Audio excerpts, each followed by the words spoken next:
Assalamu alaikum wa rahmatullahi wa barakatuhu. Inshallah, now we will be having the 20th dars during the month of Ramadan, and the topic of today's dars is conditions and methods for the acceptance of prayer. I had given two durus before on the philosophy of prayer, and then I had to take a break because I was talking about Laylatul Qadr. So today I will continue the topic of acceptance of prayer that was started a few durus ago. أشهد أن لا إله إلا الله وحده لا شريك له وأشهد أن محمدا عبده ورسوله أما بعد فأعوذ بالله من الشيطان الرجيم بسم الله الرحمن الرحيم أَمَّنْ يُجِيبُ الْمُضْطَرَّ إِذَا دَعَاهُ وَيَكْشِفُ السُّوءَ وَيَجْعَلُكُمْ خُلَفَاءَ الْأَرْضِ أَإِلَٰهٌ مَّعَ اللَّهِ قَلِيلًا مَّا تَذَكَّرُونَ. I have recited verse 63 of Surah An-Naml, which is chapter 27 of the Holy Quran.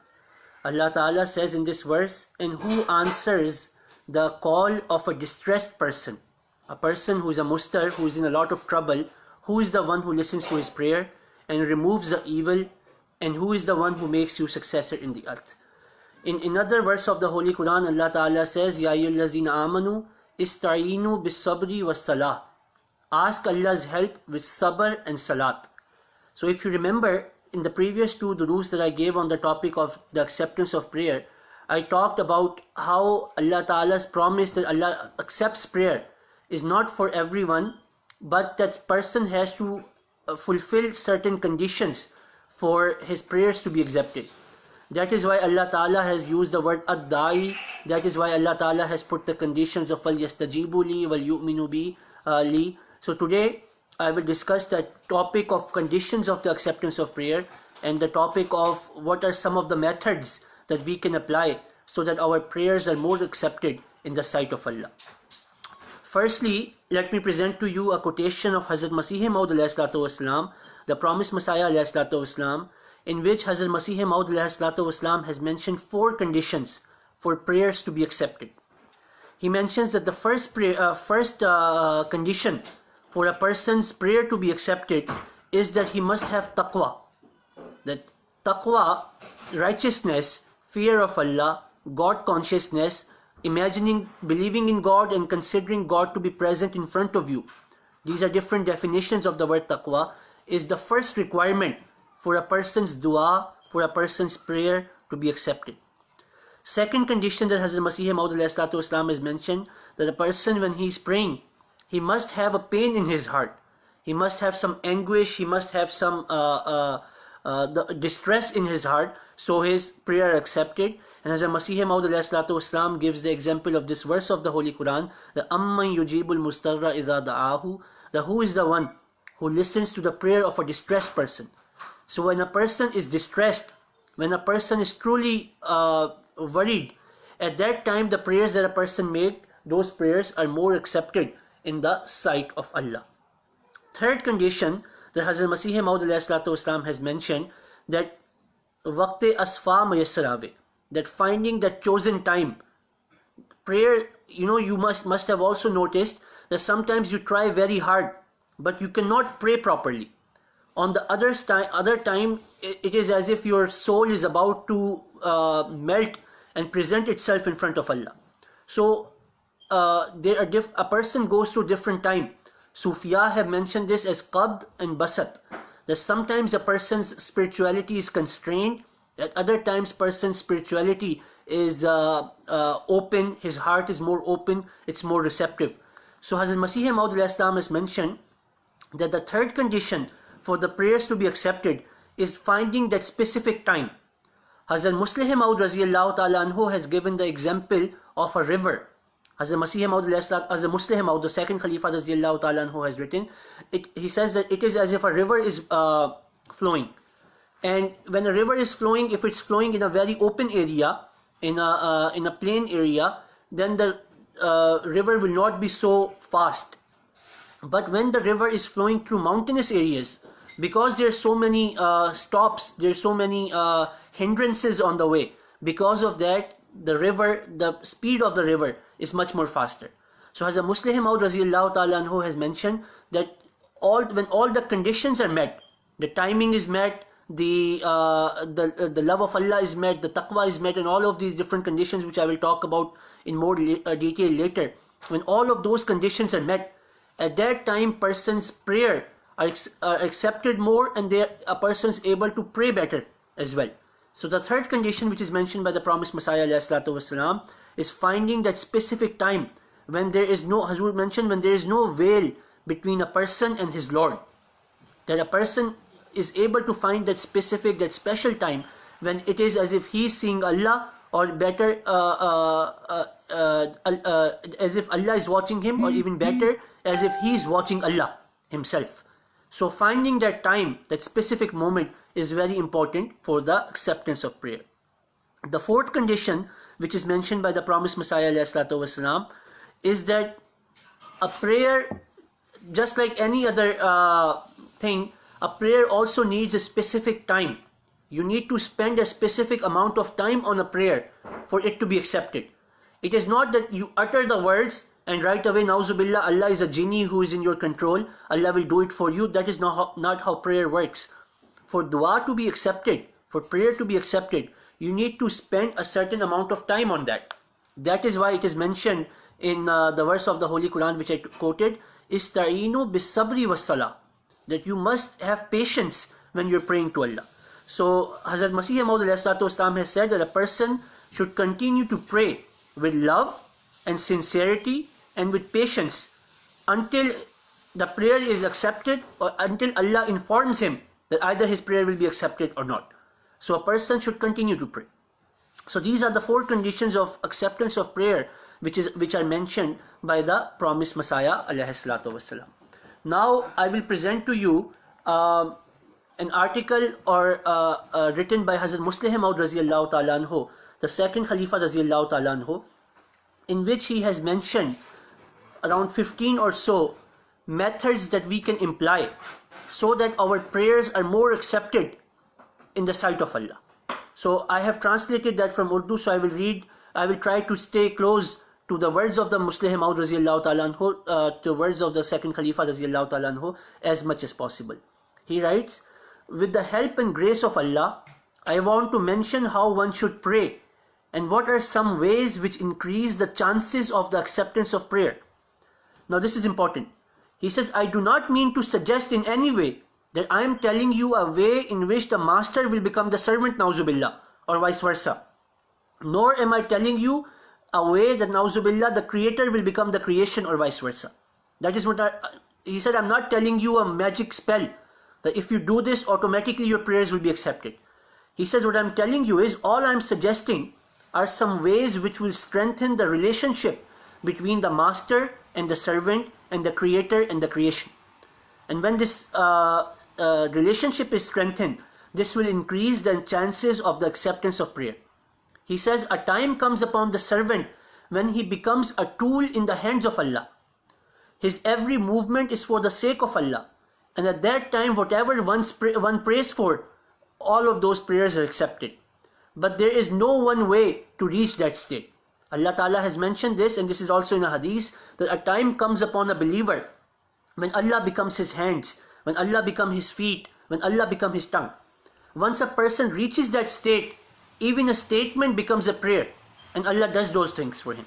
But Hazur says there is no one way to get to that stage. That stage is a lifelong struggle that a person has to do to reach that state where Allah, he's so close to Allah that Allah accepts majority of his prayers, or Allah accepts most of his prayers, even if there are words coming out of his mouth. Even if it's not a prayer, if it's not a supplication, even if he says something that I feel like eating this or that, he has not prayed for it. Even then Allah accepts those prayers. So that is a special stage that every believer should try to reach. He says, I'm not telling you that because that is not in your control. For that you have to work very hard and you have to continue on the path of righteousness, and one day through the grace of Allah a person can reach that state. But he says, until then I will not focus on this, but rather I would mention such ways which are under the control of a person.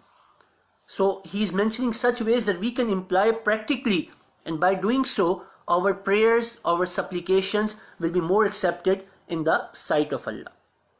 He says the first method for the acceptance of prayers is accepting Allah's instructions and acting accordingly. For a master will only reward his servants when the servant will listen to him and make him happy. And he quotes the verse of the Holy Quran, فَلْيَسْتَجِيبُوا لِي.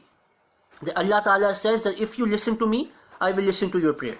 So as a Muslim Maud Raziyallahu Ta'ala who has mentioned that the first thing is, the more you listen to the prayer commandments of Allah, more you follow on the instructions of Allah, more Allah will listen to your prayer. So one way we can ensure that our prayers are more accepted is by more accepting of the commandment of Allah which are in the Holy Quran and which have been stated by Rasulullah Muhammad sallallahu alaihi wasallam. He said the second method is that to have faith in Allah. He said if a person acts according to a Sharia law and at the same time has a firm and total faith in Allah, then his prayers are likely to be accepted. One indication found from this technique is that no one should feel hopeless or discouraged in prayers if prayers are not accepted instantly. Rather, if one has full conviction in God Almighty, He will certainly accept our prayer in one way or another. What this means is, Hazur says, the second condition is فَلْيُؤْمِنُوا بِي, that after فَلْيَسْتَجِيبُوا لِي, Allah Ta'ala says وَلْيُؤْمِنُوا بِي, that a person should have firm faith that Allah has the power to listen to the prayer, and Allah will listen to my prayer either sooner or later. So Hazrat Rasulullah sallallahu alaihi wasallam has mentioned in a hadith that Allah Ta'ala says, Ana inda zanni abdi bi, that I treat a person according to how he imagines me.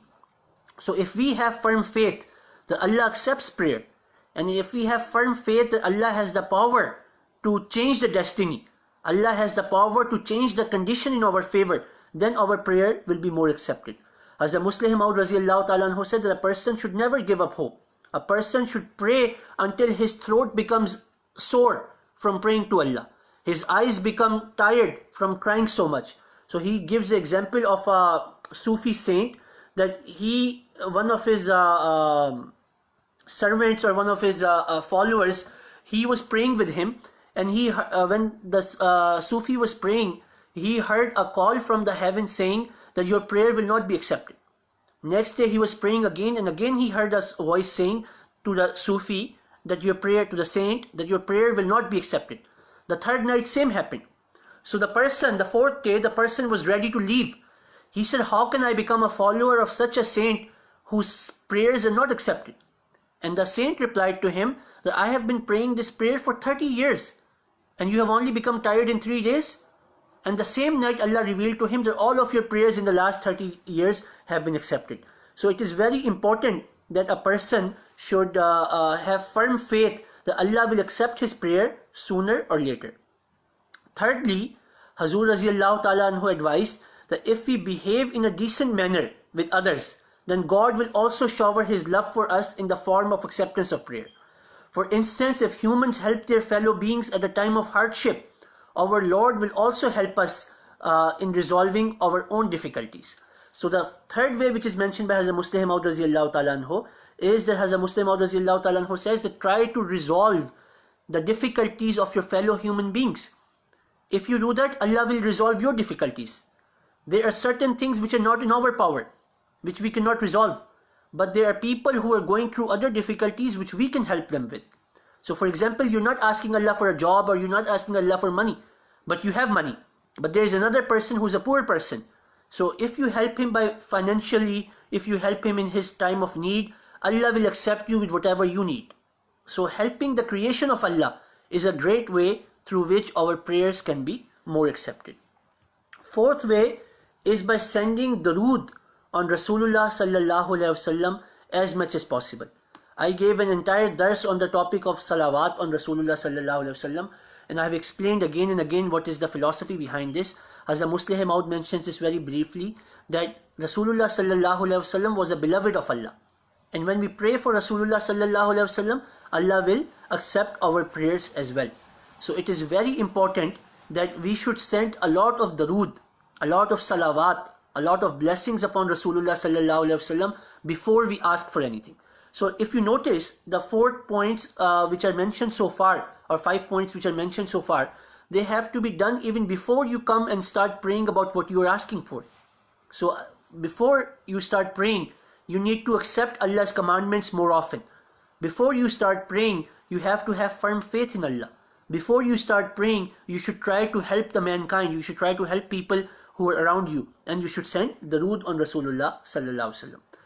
The 6th condition, which is mentioned by Hazrat Musleh Maud Raziyallahu Ta'ala Anhu, is that the person should clean his body and clothes before prayers, as cleanliness is very important for the acceptance of prayer. Sufiya, he writes that the saintly people in Islam, they used to have separate clothes when they used to pray. So, Hazrat Masih Maud Islam has mentioned this in the philosophy of the teachings of Islam as well, that a person, his physical appearance, his physical food also has an impact on his soul. So a lot of time people do not care so much about what they are wearing when they come to pray. I have noticed even that people are playing basketball and right after that they will just do wuzu and come for salat. That is not how a person should pray. If you want your prayers to be more accepted, you should first dress yourself in a clean clothes. And this is human psyche, that if you are in your sleeping suit, then you will not feel like praying, or you will not feel like working. When you go to work, your job also accepts you to dress in a certain way. Why is that? Because the way you dress has an impact on your job. The same applies to dua and salat also. We must dress in a certain way, in a clean way. In that way, Allah Ta'ala will accept our prayer more. Number 7, a person should find such a time and place when it is quiet to focus on prayers. So again, he said, I have observed that Hazrat Masih Maud Wasalam used to go to a jungle to pray. If you're praying while there are children running around you, if they're praying while food is being cooked next to you, you will not be able to focus on prayer. Focusing during prayer is very important for our dua to be accepted, for our prayers to be accepted. So the 7th way, which is mentioned by Hazrat Musleh Maud, the 2nd Khalifa Raziyallahu Ta'ala Anhu, that we should try to find a quiet place and a quiet time. And he has mentioned that Hazrat Imam Mahdi Wasalam, he used to go to a jungle to pray. And he has not mentioned it in this article, he has mentioned it separately, that one time Hazrat Masih Maud Wasalam was going even before Tahajjud time to go to a jungle to pray. So I started following him, that I will also go to that place and I will pray there. He said when Hazrat Masih Maud noticed that someone is following him, he said, son, you can go today and pray, I will pray at home. So he said this was so important to him, finding a place where no one is watching him, where he's completely alone. This has a special impact on the heart. So that is why Tahajjud prayer also has a special impact, because majority of the world is sleeping at that time. And you can feel that at that time there is no one. There are only 2 people in the world, you and Allah. I'm sure many of you have felt that. If you have not felt that, you must try to find a time and place, and you must experience this feeling, that when a person is truly alone, there's no one watching, you can actually practice the definition of ihsan, which has been given by the Rasulullah sallallahu alaihi wasallam. Hazrat Rasulullah sallallahu alaihi wasallam has said, ihsan is that as if you are watching Allah, or at least Allah is watching you. So we must try to imitate this feeling that Allah is watching you, and you and Allah are alone in a room and you're praying to Allah, and your prayers will be inshallah more accepted. Number 8, Hazur said person should focus on his weaknesses, as this will to the extent that he humiliates himself completely in front of Allah. And this humiliation will bring humility, which will create a relationship between man and God. So before you start praying, you should start thinking about your weaknesses. That, oh Allah, I'm a very sinful person. I'm a very weak person. I have wronged myself on various occasions. I wrong myself on daily. So, oh Allah, I'm a weak person. When you think about this and you focus on this, what will happen, that you will, humility will come in your heart. And when you will have humility, the automatic result of that will be, you will have a relationship with Allah, and your prayers will be more accepted. Number 9, he says the person should bring in front of him all the blessings and bounties of Allah upon him. This will create a situation of love and gratitude for Allah. So after thinking about your weaknesses, you should start thinking about how Allah has blessed you without even asking you. So like I mentioned, the Ramadan is a special time when we realize how many blessings we have. Majority of us have never have to think about food. Alhamdulillah, our refrigerators, our pantries have food for the next meal, or at least we have money in our pocket to our buy next meal. But there is a big portion of the world who do not have food, who do not have shelter. There are millions of homeless people living on the street. So when we think about all these bounties of Allah, it will make us grateful to Allah. And when we are thankful and grateful to Allah, our prayers will be more accepted. Number 10, he says, person should similarly think about the wrath and punishment of Allah.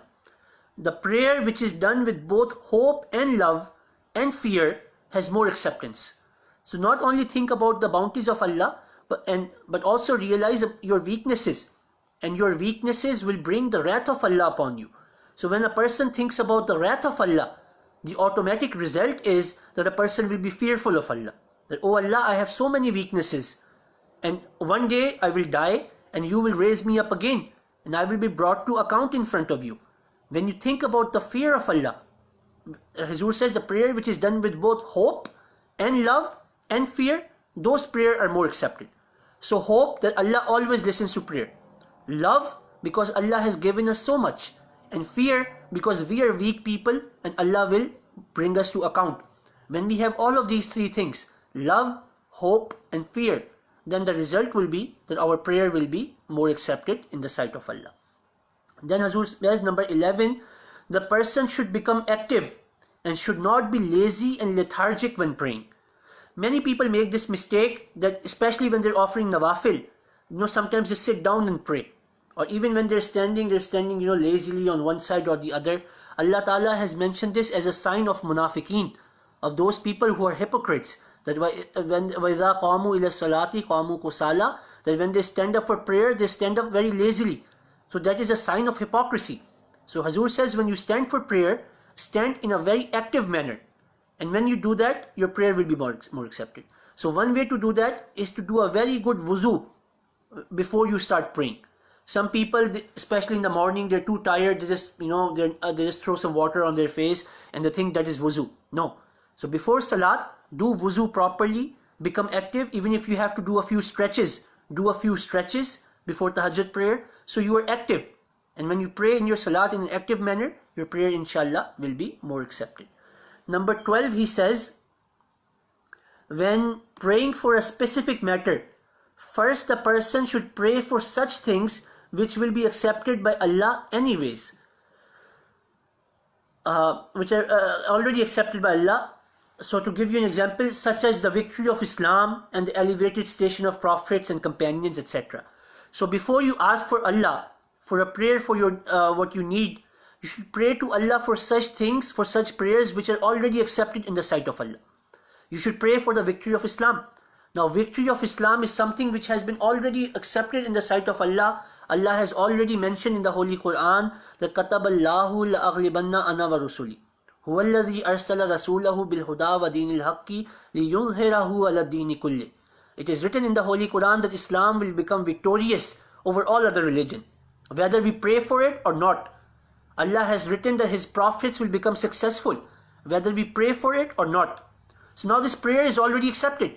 So before praying for ourselves, we should pray for such things which are already accepted in the sight of Allah, like victory of Islam, like the help of the prophets. When we pray for such things and then we present our prayer in front of Allah, our prayer will be more accepted. I don't remember where I read this, but a very beautiful analogy, very beautiful example has been given of this point. I think Hazrat Muslim Maud Raziyallahu Ta'ala Anhu has written this. He has written that, there are certain clerks who work in the offices and they're very expert at getting your request accepted from the boss. So in third world countries especially, there is a system of bribery and, fixers, etc. So in third world countries, you don't bribe the officer or you don't hire the officer as a fixer.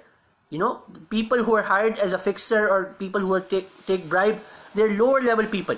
They're clerks in the office. but they are experts at getting the things accepted from their bosses. How do they do that? As we mentioned, I think it is Khalifa Masih. He says that they have many files, and all of those files, most of them are regular office matters. So the boss, he's just signing it, right? So he present file, sir, this is the schedule for tomorrow. He will say, okay, he will sign it. Sir, this is this, he will sign it. Then he will, all of a sudden, he will bring, sir, so-and-so person has also requested for this.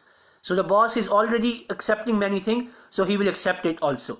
So na'uzubillah, Allah is not like that we can con him, so to speak, but it helps us understand that when we pray to Allah for such things which are already accepted by Allah, Allah is already, na'uzubillah, I don't want to use human words, but we cannot understand Allah. So to give you an example, I have to use such analogies and such terminologies which apply to human beings. But na'uzubillah, do not think that this is how Allah works. This is just something to explain to you. So Allah is already in the mood of accepting, na'uzubillah, if we use human terms, Allah is already in the mood of accepting your prayers. So with that, when you present your own prayer also, then your prayer will be more accepted. So that is one way which is mentioned by Hazrat Musleh Maud Raziyallahu Ta'ala anhu. Number 13. He says prayers are accepted more at certain places. So a person should set out a separate place for prayer. Hazrat Khalifatul Masih al-Awwal radiyallahu ta'ala anhu had a prayer mat, and he used to say his prayers, and he used to say that his prayers are more accepted when he prays on that prayer mat. Similarly, the promised Messiah ﷺ had made a separate room for prayers, for special prayers, called Baitud Dua, the house of prayer. So a person should do the same in his own house. He should set out a place which is only for prayer. This is a very common example of Sufiya and holy people, that they have one room in their house. It does not have to be a big room. It is just one space that they use only and only for prayer. Now, I will explain to you why this works. This works for two reasons. Number one, Allah has put special blessings in certain prayer. Certain places have more relationship with the angels of Allah. For example, when we pray at Khana Kaaba in Makkah, our prayers are more accepted. Because Khana Kaaba is a place of Malaika. It is a place of angels. At that place, our prayer will be more accepted. So, similarly, when we use one place only for praying, or only for reading the Holy Quran, or only for reading religious books, then that space become associated with the angels of Allah. So when we pray at those places have already become holy. So Hazrat Masih Maud, the promised Messiah ﷺ, has mentioned this very beautiful point, that a person, when he becomes truly righteous, through him places also become righteous. Khana Kaaba is just a brick building. It's just 4 walls. But it has become holy because of the Anbiya, prophets who have erected that place, and because of Rasulullah ﷺ who prayed there. So similarly, if we set out a place in our house which we only use for prayer, that place in our house will become holy. And when we pray there, our prayer will be more accepted. That is one reason. The second reason is, it has to do with the psychology of human beings. Many people suffer from insomnia. They cannot sleep. And one of the things which is mentioned by the psychologists and doctors is that do not use your bed for any other purpose other than sleep. Many people, including me, have a bad habit that they lie on their bed and read, or they lie on their bed and relax and drink their tea or coffee. So the psychologists have mentioned that if you have problems sleeping, you should not do anything other than sleep on your bed. What that does is, our body has an internal clock and an internal system. And without us realizing, there are books written on this topic, that our brain's most primitive part associates places with actions. So if we have a place, example of sleeping, when we only go to our bed to sleep, as soon as our body hits the bed, without us telling our body it's time for sleep, our internal mechanism tells us that it's time to sleep, and a person is able to sleep much faster. So if we have a special place which we only use for prayer, for dua, for supplication, as soon as we enter that room, our internal mechanism, our internal clock will tell us that this is time to pray. And all of those other thoughts which are coming in our mind, they will go away. So this is a very great psychological and neurological thing which Hazrat Musleh Maud Raziyallahu Ta'ala has mentioned, that we should separate a place only for prayer. And in that way, when we pray in those places, our prayer will be more accepted. Number 14, Hazrat Musleh Maud Raziyallahu Ta'ala Anhu has mentioned that certain prayers have relationship with certain attributes of Allah. When praying, a person should analyze what he is praying for and which attributes of Allah does it relate to, and then pray using that specific attribute of Allah. So for example, if you're asking for money and job, your job security, you should pray to Allah by His name of Ar-Razzaq. That Allah is the one who provides risk to us. He provides provision for us. So we should pray, Ya Razzaq, help me find a better job. Or if we are praying for the forgiveness of our sin, we should pray, Ya Ghaffar, the most forgiving, Ya Sattar, forgive our sin. So our prayer will be more accepted. If we are praying for children, for example, that I should have children, we should pray, Ya Khaliq, O Allah who creates, I cannot have children, please allow me to please enable me to have children. So as a Musleh Maud Raziyallahu Ta'ala who has written that before we pray for something, we should think about what we are praying for. And then we should look at different attributes of Allah. And then we should see which attribute of Allah associates most closely to that specific prayer that we are asking for. And then we should use that attribute to pray, and our prayer will be more accepted. Number 15, the last thing which is mentioned is the attribute of Allah, or the name of the word Allah is His personal name. And if you cannot think of any attribute of Allah, you should pray to Him by His name Allah. And when you pray to Him in that manner, your prayer will be accepted. So these are 15 different ways which are mentioned by Hazrat Musleh Maud, the second Khalifa Raziyallahu Ta'ala Anhu, in which way our prayer can be most accepted.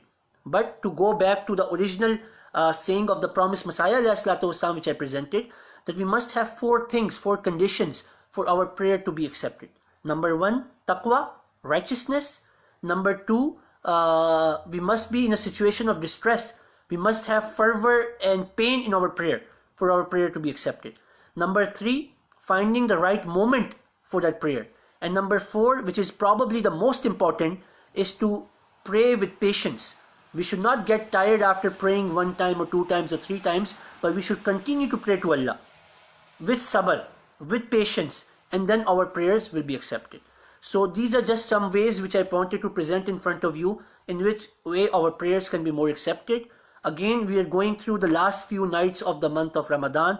We should spend as much time in prayer as possible, and I pray that may Allah Ta'ala accept our prayer. Now in the end, I want to mention, I think majority of the Jamaat is already aware. I have made the announcement through our presidents and missionaries, and that Hazrat Khalifatul Masih al-Khamis, Hazrat Amirul Mu'mineen Ayyadahullah Ta'ala bin Nasir Aziz, he accidentally fell and injured his forehead and nose. And because of that, he was not able to deliver even the Friday sermon couple of days ago. So it is very important that we pray for Huzur. You know, Huzur is a beloved of us, and we always write to Huzur that Huzur pray for us. So we should usually pray for Huzur at all times, but now for Huzur's health, we should specially pray. So I want to again use this opportunity, this dars, to remind again that all of the members of the Jamaat should specially pray for the health of Huzur Anwar Ayyadahullah Ta'ala bin Nasir Aziz. And I have recommended that we should try to even offer 2 nawafil only for the health of Huzur, that O Allah grant speedy and complete recovery to Hazrat Amirul Mu'mineen Khalifatul Masih al-Khamis Ayyadahullah Ta'ala bin Nasir Aziz. And pray for yourself as much as possible. Pray for your children, pray for the Jamaat, pray for each other. It is only through prayer that our matters can be fixed. It is only through prayer that we can find our Allah, we can have a relationship with Him. So do as much dua as possible. When Hazrat Khalifatul Masih al-Khamis was elected as a Khalifa, the first speech he gave was a very, very small speech, maybe even 1 minute or 2 minutes. And Hazur repeated these words, दुआओं करें, दुआ करें, दुआ करें, दुआओं पे जोर दें. Pray as much as possible, pray as much as possible, pray as much as possible. So I only want to remind this, that in the last 10 days of Ramadan, pray to Allah, pray to Allah, pray to Allah. May Allah accept all of our prayers. Ameen. Now there is a question. It says, I am joined this Ahmadiyya Jamaat. What can I do? I will message you separately. I do not know where you live.